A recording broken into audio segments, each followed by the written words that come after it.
देशभरात उष्णतेची लाट आली आहे। देशातील निम्म्याहून अधिक राज्यांमध्ये तापमानात वाढ झाली आहे। अनेक ठिकाणी पारा 45 अंशावर पोहोचलाय। मुंबईतही आज पारा 40 अंशावर गेलेला आहे। मुंबईतून याचाच आढावा घेतला आमचे प्रतिनिधी शुभम कोळी यांनी।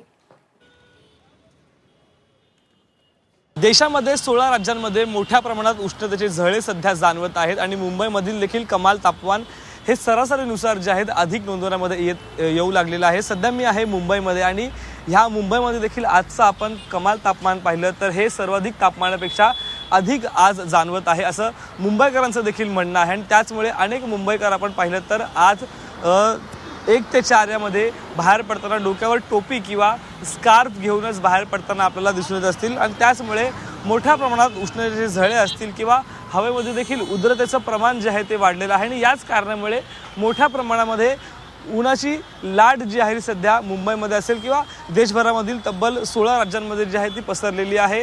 मुंबईमध्ये आपण पाहिलं तर आजचं तापमान जे आहे ते 41 पेक्षाही अधिक जे आहेत नोंदवण्यामध्ये आले आहेत। तर काल आपण पाहिलं तर सांताक्रूजमध्ये सर्वात अधिक तापमानाची नोंद जी आहे ती सध्या करण्यात आली होती। प्रशासनाकडून वारंवार ज्या आहेत सूचना एकंदरीत नागरिकांना देण्यात येतात। 1 ते 4 या वेळेमध्ये बाहेर पडताना स्कार्फ असेल टोपी असेल याचा वापर करावा। त्याचबरोबर अधिक पाणी पियत राहावं आणि त्याचमुळे नागरिकांना देखील सतर्कतेचा इशारा एकंदरीत प्रशासनाकडून वारंवार करण्यात येत आहे।